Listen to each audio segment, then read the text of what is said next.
Hello friend, good morning. कैसे हो आप सब? आई होप आप भी अपने गार्डन में मस्त और व्यस्त होंगे। आज मैं आपके साथ शेयर करूंगी कि अपने गार्डन की किस तरह से मैंने आज पूरे गमले को हटाकर और अच्छे से इनकी साफ़ सफाई की हूँ। देख सकते हैं पूरी इनकी जो क्लीनिंग होती है, डीप क्लीनिंग, मैंने पूरी अच्छे तरीके से इनकी पूरी डीप क्लीनिंग की हूँ। और नीचे से बहुत ही पत्तियाँ, सबके सूखे कलियाँ बहुत सारे गिर रहे थे, तो उन सबको मैंने इस तरह से यहाँ पे सफाई करने के बाद और भी हमारा गार्डन बहुत ही सुंदर लगने लगता है।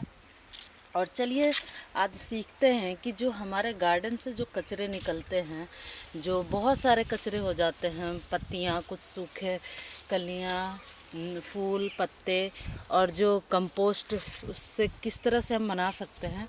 तो यहाँ देखिए बहुत सारे यहाँ पे कचरे जमे हुए हैं और इस तरह से यहाँ पे मिट्टी है, कुछ पॉट्स भी हमारे खाली हुए हैं, तो और कुछ हमारे आज की सब्जियों की छिलके भी हैं।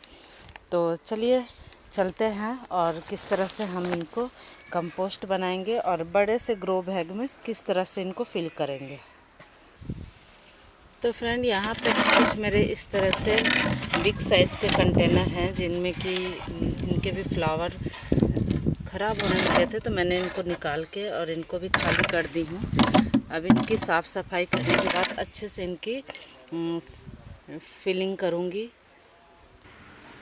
कुछ इस तरह से इनकी मिट्टियों को निकालने के बाद थोड़ी सी इनको इस तरह से धूप में रख दूँगी और फिर यहाँ पे इसकी छलनी की मदद से इन मिट्टियों को सारे अच्छे से मैं छान लूँगी और जो भी इनमें कबाड़े होंगे उनको निकाल दूँगी। या जो मिट्टी हमारे पास इस तरह से मिलेंगे, इनको मैं अपने गमले के लिए तैयार करने के लिए मिट्टी रख लूँगी।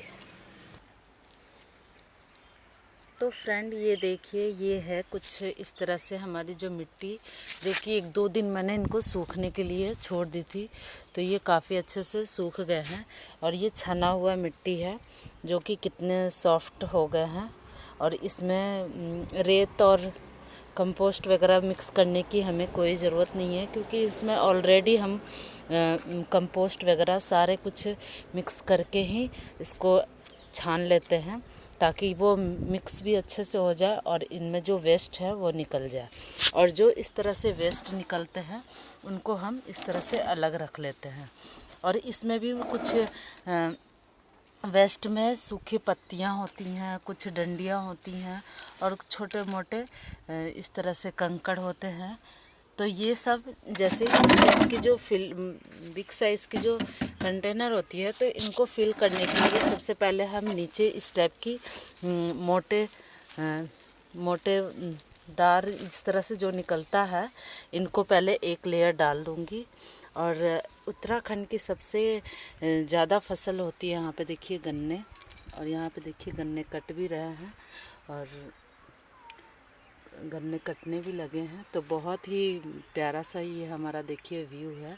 यहाँ पे गन्ने कितने अच्छे से तैयार हो गए हैं और नवंबर-दिसंबर से यहाँ पे गन्ने कटना शुरू हो जाता है। वो अपना काम कर रहे हैं।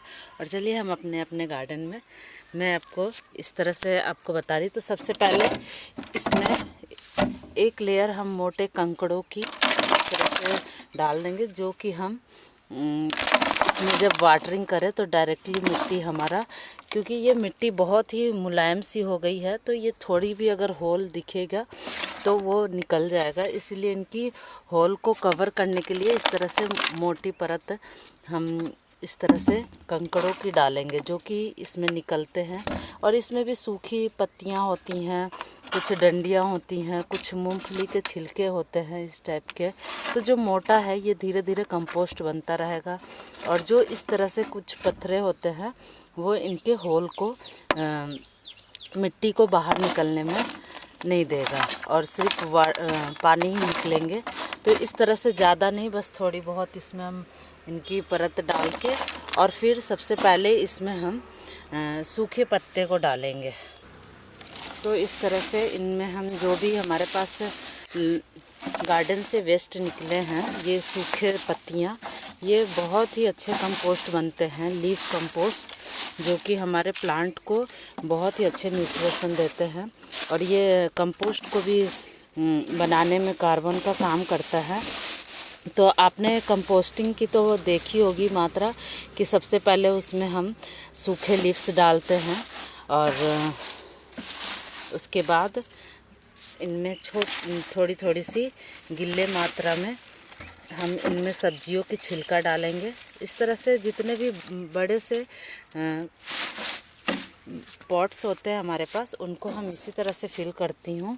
और सूखने के बाद इसमें थोड़ी सी ये मिट्टी डालूँगी ताकि ये कंपोस्ट बहुत ही अच्छे से बनता रहे। जितने भी हमारे पास इस तरह से मोटी इस तरह से लेयर के हम डाल के और इनको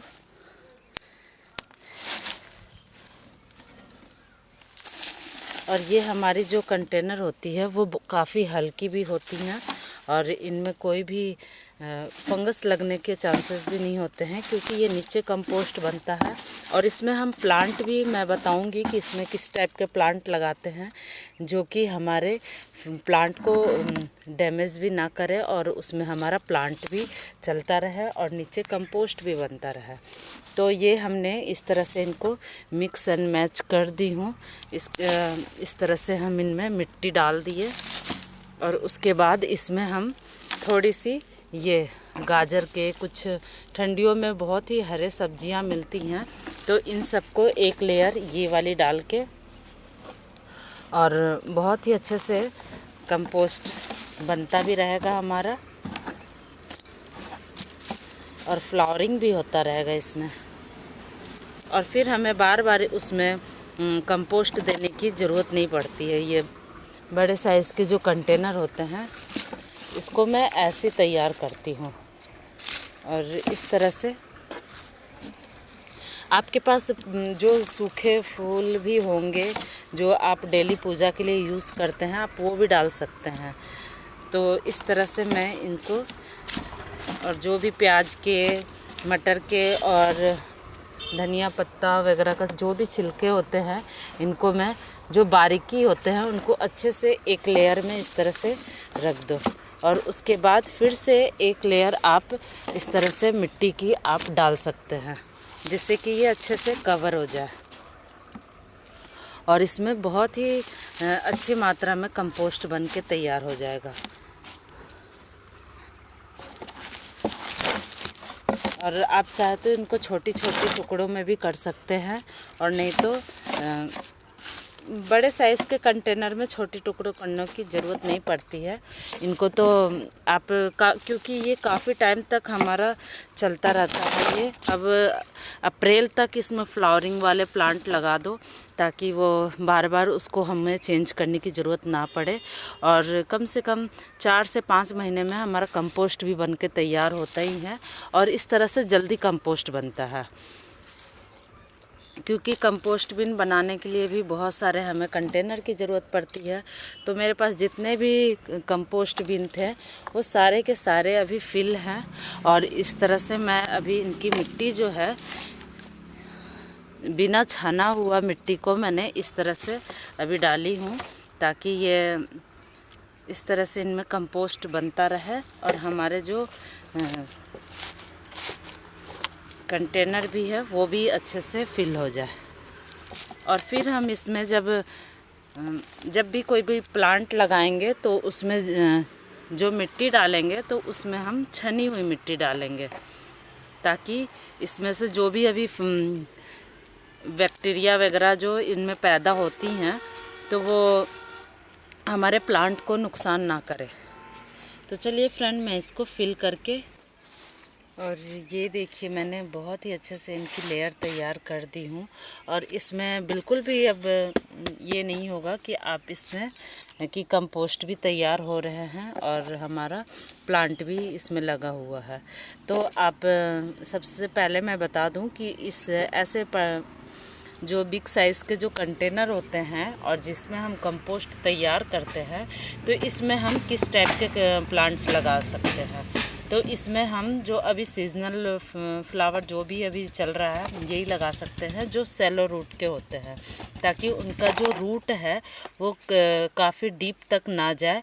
वो बस जैसे कि आप इसमें पिटूनिया लगा सकते हैं, गजानिया लगा सकते हैं, और डॉग फ्लावर लगा सकते हैं, पेंटास लगा सकते हैं, और बहुत सारे ऐसे विंटर्स के फ्लावर हैं जो कि सेलो रूट के जैसे काम करते हैं, और उनके जो रूट हैं वो ज़्यादा नीचे तक नहीं जाते हैं, तो इस तरह से, और ना ही उनकी जड़ों को नुकसान पहुंचते हैं। तो इस तरह से मैंने इनमें थोड़ी सी नीम खली डाली थी, तो उसी को मैंने इस तरह से एक जो छनी हुई जो मिट्टी थी मैंने एक लेयर उनकी बिछा दी हूँ। अब चलिए इसमें प्लांट लगाते हैं। तो ये है हमारे पास जो पिटूनिया के प्लांट्स हैं, ये आप देख सकते हैं कि 6 इंच के पॉट्स में लगे हुए हैं, और इसको आप अगर बहुत ज़्यादा इसमें फ्लावरिंग चाहते हैं तो इसके लिए आपको थोड़े से कंटेनर बड़ा करना पड़ेगा, तभी आप इसका अच्छा फ्लावर ले सकते हैं। तो इसीलिए मैं इनको जब भी पिटूनिया ले आती हूँ अपने गार्डन में, तो मैं इस टाइप के कंटेनर यूज़ करती हूँ और इसी टाइप के कंटेनर में लगाती हूँ, ताकि जब भी फ्लावरिंग करे तो वो बिल्कुल बकेट पूरा भर जाए और फ्लावर से बिल्कुल वो खिलने लगे। तो अभी इनमें टाइमिंग है अभी खिलने के लिए, तो सबसे हर बार तो मैं एक ही लगाती थी, पर इस बार मैं 2 लगाऊंगी, क्योंकि मेरे पास पॉट्स की कमी हो रही हैं। तो इसलिए मैं सोच रही हूँ कि इस बार ये दोनों सेम ही कलर के हैं, वाइट कलर के, इसलिए मैं एक ही पॉट्स में लगा रही हूँ। तो फ्रेंड, ये है मेरे जो इस तरह से मैंने इनको कंटेनर से निकाल दी हूँ, और ये देखिए इनके जो रूट्स हैं वो ज़्यादा डीप नहीं रहते हैं। इस तरह से इनके जो रूट्स हैं बिल्कुल इनको डिस्टर्ब नहीं करना है, और बिल्कुल आराम से इनको कवर करते हुए, और फिर इसमें अब मिट्टी को फिल कर दूंगी मैं, और हमारा इस तरह से ये बिग साइज़ के कंटेनर में बहुत ही अच्छे से पिटूनिया बास्केट तैयार हो जाएगा। और ये हमारा बास्केट बिल्कुल भी रेडी है। और फिर इसके बाद अब मैं इसमें जो भी वैसे जितने भी हमारे पास जो सीजनल प्लांट होते हैं, जो विंटर्स के फ्लावरिंग प्लांट होते हैं, तो उनको कोशिश जैसे करते हैं कि उन पे हम जब भी वाटरिंग करें तो उनके पत्तियों पे या फिर फ्लावरिंग पे ना हो। इसीलिए हम ऐसे बड़े साइज़ के जब कंटेनर इसके लिए सेलेक्ट करते हैं, तो इसको एकदम बीच में सेंटर में लगाएंगे, ताकि जब भी हम वाटरिंग करें तो इस तरह साइड में जगह हो और हम यहाँ पे वाटरिंग करें, और जिससे कि इनको पानी अच्छे से मिल जाए। तो इस तरह से हमारा प्लांट काफ़ी लंबे समय तक भी चलेगा, और हमारा प्लांट बहुत ही खूबसूरत भी लगेगा, और बहुत ही जल्दी हमारा बास्केट फिर बहुत ही फूलों से भर जाएगा। तो फ्रेंड, इसी तरह से मैं गार्डनिंग की शुरुआत की हूँ, और अभी भी मैं कुछ ऐसी गार्डनिंग करते रहती हूँ। और अभी जो इस टाइप के जो छोटे छोटे से मेरे कंटेनर अभी जो खाली हुए हैं, तो जितने भी मेरे पास सीड्स से जो पौधे तैयार हुए हैं उनको मैं लगाने के लिए इसको अभी खाली की थी, और उनको भी चलो लगाऊंगी। वो मेरा आएगा नेक्स्ट वीडियो में। तो फ्रेंड बाय, फिर मिलूँगी नई वीडियो में नई टॉपिक के साथ। Okay friend, bye.